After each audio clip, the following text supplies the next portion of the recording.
Buongiorno da Sicilia 24, questi titoli del telegiornale.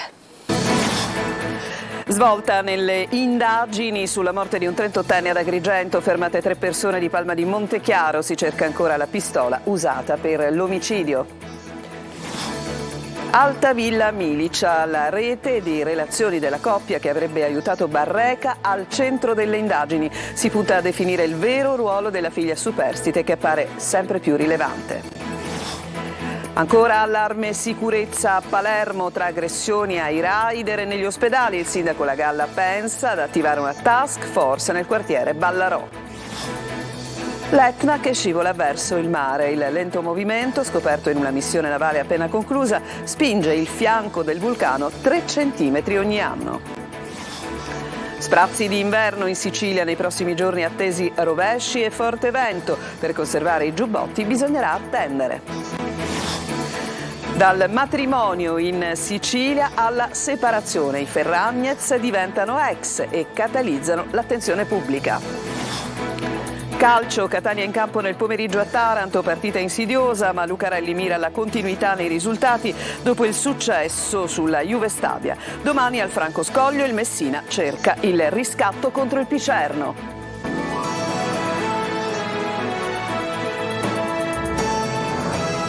Bentrovati, la sparatoria ad Agrigento e la morte di un uomo di 38 anni. C'è stata una svolta nella tarda mattinata perché 3 persone sono state fermate perché coinvolte nella rissa di ieri pomeriggio che ha preceduto per l'appunto l'omicidio. Ma ci dice tutto nel servizio Davide Sardo. Svolta nelle indagini sulla sparatoria avvenuta nella concessionaria di auto al villaggio Mosè, la procura di Agrigento ha emesso un provvedimento di fermo nei confronti di 3 indagati. Si tratta del fratello della vittima, Angelo Di Falco, e di altre 2 persone, Calogero Zarbo, 41 anni, e Domenico Avanzato, 40 anni.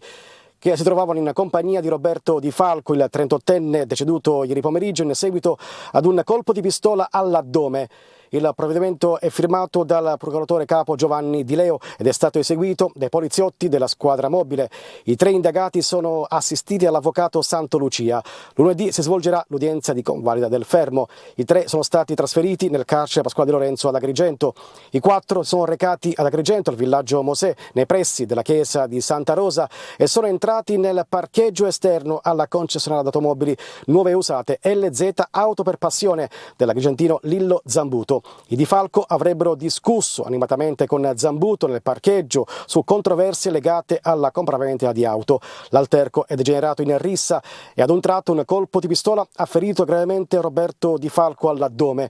È stato condotto in ospedale al San Giovanni di Dio, dove il palmese è morto poco dopo l'ingresso al pronto soccorso. Le indagini proseguono ancora. Gli investigatori avrebbero ascoltato alcuni testimoni e altri commercianti di automobili gravitanti tra Agrigento e Palma di Montechiaro. Al setaccio anche eventuali video di telecamere di sorveglianza nella zona. A terra è stato trovato il bossolo dell'unico colpo esploso, nessuna traccia invece della pistola. La strage familiare di Altavilla Milicia. Gli investigatori adesso cercano di scoprire la trama delle relazioni della coppia che avrebbe aiutato Barreca appunto a compiere gli omicidi, ma indagano anche sul ruolo che sembra sempre più importante della figlia superstite, il servizio di Maglio Viola. Telefoni, computer portatili, social network e relazioni interpersonali. Si muove in questa direzione l'indagine sulla strage di Altavilla. Al centro di tutto c'è sempre meno Giovanni Barreca, il padre assassino, e sempre di più la figlia 17enne e la coppia di amici di famiglia arrestati per aver avuto un ruolo negli esorcismi fatali. La domanda che gli investigatori si pongono è: quale è questo ruolo? La coppia, che nega la responsabilità pur ammettendo di essere stata in quella casa, è legata a un gruppo di preghiera sul quale si indaga, ma più le indagini proseguono, più emerge il ruolo di carandente all'interno della comunità religiosa o parareligiosa. Una cosa da chiarire è anche il rapporto fra il gruppo, la coppia e la giovane figlia di Barreca superstite. Mentre Barreca, il padre reo confesso, appare in continuo delirio mistico, una cosa definita anomala dagli esperti che considerano questi deliri descritti in letteratura medica come ricorrenti ma non perduranti nel tempo, gli altri indagati sono lucidi per quanto la ragazza insista sull'aver dovuto fare fare quel che ha fatto aver dovuto vedere ciò a cui ha assistito. La preoccupazione degli inquirenti è quella di scartare l'esistenza di una vera e propria setta che potrebbe reiterare reati del genere o, se invece esiste, risalire ai suoi membri e prevenire altri esorcismi fatali di questo tipo. Una preoccupazione serpeggiante anche nell'ordinanza del GIP, che scrive chiaramente nel disporre la custodia cautelare in carcere che la convinzione di Barreca e i suoi complici è talmente persistente da esserci il rischio di reiterazione del reato. E non si ferma l'allarme sicurezza a Palermo. Ultimamente ci sono state altre aggressioni, dai rider alle aggressioni gravi anche negli ospedali, e così il sindaco La Galla pensa sempre di più a una task force da istituire nel quartiere Ballarò. Marco Gullà. Dalla sicurezza negli ospedali, dopo la brutale aggressione al primario dell'ospedale Cervello, a quella nelle strade con una fitta sassaiola ai danni di alcuni vigili urbani che stavano multando alcune auto in doppia fila, e poi l'aggressione a rider stranieri. Sono ancora giorni caldi sul tema sicurezza a Palermo, episodi su episodi, ma sui riflettori dell'amministrazione comunale c'è anche la situazione che riguarda il quartiere di Ballarò, con il sindaco La Galla che ha intenzione di riproporre un modello già sperimentato in altre zone del centro e in alcune borgate, una sorta di task force. Ma preoccupa anche la sicurezza sulle strade, l'aggressione ai rider stranieri, 5 nelle ultime settimane. Nei confronti di un ragazzo pakistano, prima gli hanno scagliato addosso delle bottiglie di vetro, gliele hanno spaccate in testa facendolo cadere dalla bicicletta, poi quando era a terra l'hanno preso a calci e pugni sul volto, alle braccia, dritto allo stomaco. Un'aggressione violentissima. Il titolare di un ristorante di lingua glossa, siamo nel Catanese, è stato denunciato perché durante un controllo dei carabinieri del NAS e del nucleo, l'ispettorato appunto del lavoro, sono state rilevate numerose violazioni e gravi irregolarità in ambito sanitario alimentare. Sequestrata mezza tonnellata di carni di vario genere, tra le criticità, la presenza di salumi rosicchiati dai roditori, escrementi di topi nel forno a legna, alimenti e animali vivi, alimenti sfusi e cotti privi di tracciabilità, irregolarità riscontrate anche nel menù, nel quale non c'era alcuna indicazione se le carni fossero fresche oppure congelate. E andiamo avanti con la cronaca. Scoperta a Catania, nel quartiere San Cristoforo, un'abitazione adibita a piazza di spaccio. La polizia ha notato alcune persone che accedevano frettolosamente all'interno dello stabile, identificati poi come acquirenti. Gli agenti hanno trovato all'interno 1.800 euro, dentro la cappa della cucina, un cartoncino con appunti manoscritti e un listino dei prezzi. Al termine del controllo, un cinquantenne è stato denunciato in stato di libertà per il reato di detenzione ai fini di spaccio di sostanze stupefacenti. Noi cambiamo completamente pagina, ma restiamo a Catania, nel Catanese. L'Etna si muove. Secondo gli scienziati, infatti, il vulcano scivola almeno 3 centimetri ogni anno verso il mare. Ci spiega tutto in questo servizio Lorena Dolci.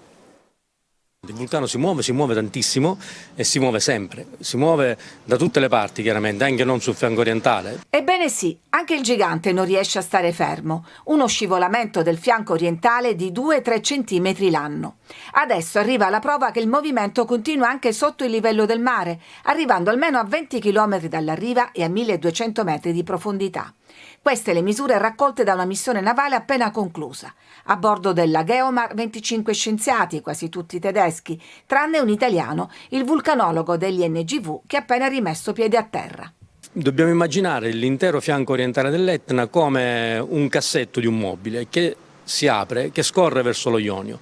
I 2 bordi laterali su cui questo movimento si esplica sono le 2 cerniere e sono la faglia di Aci Trezza da un lato e la faglia della Pernicana fino a Fondachello dall'altro lato. Poi questo cassetto in realtà è tutto rotto perché ci sono numerose altre faglie all'interno. Una notizia che mette un po' d'ansia a chi vive ai piedi del vulcano e lungo le faglie interessate. Non si tratta di un collasso del vulcano, cioè il vulcano non sta crollando, il vulcano sta franando, collassando su se stesso. La preoccupazione è sacrosanta, ci deve essere, perché la preoccupazione è quella che ci consente poi di adottarne, dovrebbe essere così, le misure di sicurezza, impedendo la ricostruzione su quella faglia che inevitabilmente prima o poi nei prossimi decenni lo rifarà, si risuccederà. A generare lo scivolamento si presume che sia un sistema di eruzioni e faglie che si influenzano a vicenda. È il problema dell'uovo della gallina, cosa nasce prima? Il movimento del fianco che facilita la risalita del magma o il magma che spinge il fianco e lo fa muovere? Per rispondere a queste e a tante altre domande, per 13 giorni gli scienziati hanno studiato e raccolto campioni sottomarini come questi, su una nave che costa 40.000 euro al giorno. Chi finanzia questa ricerca? Il governo tedesco. Le temperature miti di questi giorni in Sicilia non devono fare illudere appunto gli abitanti dell'isola. Non è ancora tempo di posare negli armadi giubbotti, sta per arrivare una perturbazione che porterà alcuni giorni di maltempo, ma sentiamo Francesco Aloi. La paura della siccità e la speranza dell'arrivo della pioggia prima, il maltempo adesso. Anche in Sicilia è arrivato l'inverno, finalmente, direbbe qualcuno. Si prospetta un periodo più piovoso, infatti già delle piogge oggi potranno interessare la parte orientale della regione, ma soprattutto un peggioramento è atteso per la giornata di domani. La perturbazione atlantica è sulla Sicilia con nuvoloni e temporali, un forte maltempo che caratterizzerà questo fine settimana e non solo. Rovesci e forte vento dovrebbero durare ancora per un po'. La tendenza per le giornate di lunedì e martedì si prevede un temporaneo miglioramento, rimonta la pressione e anche le temperature sono previste aumentare. Per quanto concerne però la serata di martedì, un nuovo peggioramento si prospetta e questo determinerà poi il tempo perturbato, in particolare per le giornate di mercoledì e giovedì. Sole forte e caldo è quello che si aspetterebbero i turisti, ma questa volta non è così. Il freddo continuerà a colpire la Sicilia. Giubbotti, ma anche ombrelli quindi serviranno questo weekend e non solo.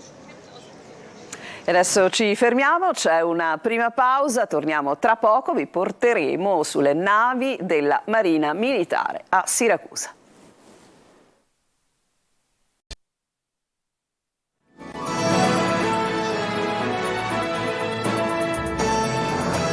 Tornati in studio, le navi Orione e Borsini della Marina Militare sono ormeggiate al porto di Siracusa. Fino a domani visite aperte a tutti e lunedì torneranno le scuole per parlare di tutela dell'ambiente. Francesco Aloi. È bello avere anche delle navi militari qui a Siracusa in rappresentanza e anche per i bambini, per far vedere questa realtà. Un fine settimana per scoprire due navi della Marina Militare. Orione e Borsini sono ormeggiate al Porto Grande di Siracusa. Il tempo è incerto, ma la voglia di venire qui vince. Nonostante il vento, lei ha portato i suoi nipotini qui. Sì, ma questi sono temerari, non lo temono il vento completamente. Ci piaceva andare a visitare la nave. Due colossi, spesso invisibili dalla costa perché in alto mare. Le missioni per tutelare la nostra sicurezza e permettere anche che le merci arrivino nel nostro paese. Ho letto l'annuncio, ho visto che c'erano queste due navi e abbiamo deciso di venirle a visitare. Fondamentali per la nostra sicurezza a mare, non solo per quanto riguarda le attività che sono usualmente nella Marina Militare, ma anche per quello che è l'attività, come in questa nave, di ambientale particolarmente cara a tutte le persone che amano il mare. Siamo nella plancia di comando. Tutto questo si governa da qui. Lunedì ritorneranno gli studenti per parlare di tutela dell'ambiente marino, una tematica importante. E quest'anno l'area marina protetta Plemmirio a Siracusa festeggia i 20 anni dalla fondazione. Avevano coronato il loro sogno d'amore sposandosi in Sicilia, a Noto, e adesso si parla di separazione. I Ferragnez diventano ex e catalizzano l'attenzione pubblica. Eva Spampinato. L'intero paese in apprensione, le homepage dei social invase da foto di Federico e Chiara che campeggiano anche nelle prime pagine dei quotidiani. I principali TG nazionali mettono la notizia in primo piano, addirittura il terzo servizio del TG1. Siti in tilt alla notizia di nuove dichiarazioni da parte di lei. Guerre finanziarie, politica interna, manganellata agli studenti. In Italia non ci sono più problemi. Tutto viene dopo la notizia del momento, la presunta separazione di Chiara Ferragni e Fedez. La più popolare coppia social d'Italia, che proprio in Sicilia aveva detto sì a Noto, lanciando il loro brand i Ferragnez, crasi dei cognomi, e a Palermo aveva festeggiato il compleanno di lei, adesso dovrà forse cambiare tutto il merchandising, da Ferragnez a Ferragnex. L'ironia è d'obbligo e in una situazione del genere tale dovrebbe rimanere il livello di discussione, ma in un paese in cui spiare le vite degli altri rimane uno dei giochi preferiti e gioire dei dolori altrui fa sentire meno sfigati. Della serie Anche i ricchi piangono, il crollo dell'impero economico e familiare di due giovani celebrities catalizza l'attenzione pubblica e monopolizza gli spazi di informazione che si preoccupano di dare opinioni sulle notizie irrilevanti di un presunto divorzio. Il Pandoro Gate e i problemi giudiziari della Ferragni rimangono concretamente l'unica notizia di cui ci si dovrebbe occupare, perché quella sì potrebbe riguardare l'intero pubblico che segue l'influencer e che potrebbe essere stato manipolato. Ma la coppia d'oro ha già fatto partire la propria controcampagna mediatica. L'obiettivo? Difendere il patrimonio? Proteggere i figli? No, salvare la faccia, anzi la reputation. Sebbene insomma monopolizzino, l'abbiamo sentito nel servizio della collega Eva Spampinato, diciamo, l'opinione pubblica, insomma campeggino in trasmissioni televisive e giornali, noi non pensiamo che i Ferragnez siano argomento della puntata di oggi di Il Punto di Luca Ciliberti, che è qui con me, ma ce lo dice con certezza proprio lui. Luca, di che si parla? Non ci sono i Ferragnez, però ci sono i rifiuti, ora non fate... No, non c'è... Per carità, parliamo di rifiuti, che è il tema caldo della settimana. Sindaci contro la regione risponde, insomma si confronteranno e faremo confrontare in diretta oggi all'interno della nostra trasmissione l'assessore regionale all'energia, che è l'assessorato che si occupa dei rifiuti, si chiama Roberto Di Mauro, con il presidente dell'ANCI, che è l'associazione dei comuni italiani, che si chiama Paola Menti. Insieme poi ovviamente tanti ospiti politici, ci sarà il deputato regionale Giovanni Burtone, che è ovviamente anche un sindaco oltre ad essere deputato regionale, quindi conosce anche i problemi della collettività. Poi un'inchiesta bomba, come piace dire a me, sulle fumarole di Acate, una schifezza di quelle che raccontiamo ormai ogni settimana di questa bella Sicilia, che ci racconta a proposito di rifiuti. E poi una storia bellissima, che è la storia di Afri Sicilia, una cooperativa di migranti che vende pomodori, zucchine, cetrioli, indovina chi? Ai dipendenti della ST Microelectronics. Bene, insomma, per questo e altro rimanete con noi. Subito dopo il telegiornale, Il Punto di e con Luca Ciliberti. Noi ci fermiamo adesso, c'è una pausa e ci occupiamo di calcio tra pochissimo.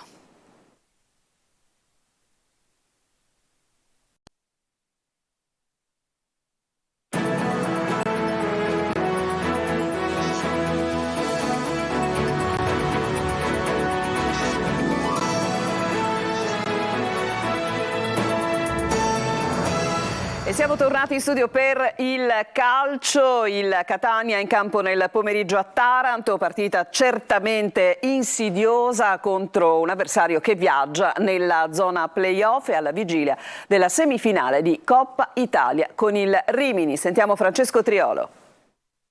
Un Taranto in serie positiva da 5 partite, in piena zona playoff, a 3 punti dal secondo posto e non intenzionato a fermarsi. Ecco l'avversario che si troverà di fronte oggi pomeriggio, il Catania, allo stadio Iacovone. La testa è alla sfida di Coppa Italia di mercoledì prossimo contro il Rimini, un Massimino già tutto esaurito, ma intanto occorre dare continuità in campionato alla vittoria contro la capolista Juve Stabia. Di risultati, diciamo, perché poi di prestazioni onestamente sono sempre state in linea con quella che è questa categoria e questo girone, quindi a volte però il dettaglio ci ha condizionato in tante partite e speriamo di curare questi aspetti e di riuscire a fare una striscia di risultati importanti, anche perché a questo punto possiamo diventare quella che rompe un po' le scatole a tutti. o che può mettere il bastone tra le ruote un po' a tutti. Un Catania rompiscatole dunque, e bisognerà iniziare ad esserlo. Sin da Taranto Lucarelli ha avvertito tutti sulle insidie della gara contro i pugliesi. Sarà sicuramente una partita molto impegnativa, a prescindere dal fatto che si gioca in casa loro, perché comunque anche in trasferta è una squadra che crea dei problemi agli avversari. Non sono poche le incognite in casa rossazzurra sul fronte formazione. In difesa mancherà Rapisarda, Celli ancora convalescente, a centrocampo torna a disposizione Sturaro, attesi in campo almeno per un segmento di gara per dare fiato ad uno tra Welbeck e Zammarini, appena rientrato. Pure il nuovo acquisto Ndoi potrebbe avere un'opportunità. Fuori dalla lista dei convocati di Carmine dovrebbe giocare Cianci, ex di turno, come terminale offensivo del 4-2-3-1. Calcio d'inizio alle 16:15 e su Telecolor dalle 15:45 3 ore live con diretta stadio, collegamenti allo Iacovone, analisi, le interviste post partita in anteprima ed i vostri commenti via WhatsApp al numero 342 77 12 855. Impegno al Franco Scoglio per il Messina, che domani pomeriggio ospiterà la vice capolista Picerno. L'obiettivo della squadra giallorossa è quella di riscattare la sconfitta di Giugliano e riprendere la marcia verso la salvezza diretta. Sergio Colosi. Messina mai vincente contro il Picerno, prossimo avversario al Franco Scoglio. Basterebbe questo per dare curiosità e interesse alla sfida con i lucani, ma non finisce qui, perché la partita si arricchisce di altri temi più importanti. Il Picerno è la vice capolista che, nonostante un punto nelle ultime 2 gare, è ancora in corsa per la vetta, distante 6 lunghezze. Il Messina, dopo 6 risultati utili di fila e la sconfitta di Giugliano, è chiamato ad un esame complicato per avvicinarsi alla salvezza diretta, con un vantaggio che nell'ultimo turno si è ridotto da 10 a 7 punti. Secondo i numeri più vicini alla zona playoff, ma la squadra giallorossa preferisce pensare all'obiettivo stagionale, come confermato dal terzino Giuseppe Salvo. Il Messina è pronto a reagire a questa sconfitta e a dare il massimo per cercare di raggiungere prima la salvezza e poi pensare ad altro. Nei 5 precedenti, tra casa e fuori, il Messina ha raccolto soltanto 3 pareggi, 1 nella gara d'andata e 2 sconfitte, l'ultima la scorsa stagione in Sicilia. Modica ritrova Salvo e Ragusa rispettivamente dopo 3 e una giornata di squalifica, conferma il 4-2-3-1 e prepara novità in attacco. Con questo servizio si chiude, Sicilia 24 per questa edizione è tutto, vi lascio tra poco al punto di Luca Ciliberti e vi ricordo il prossimo spazio dedicato al telegiornale su Telecolor alle ore 19. A tutti un buon pomeriggio.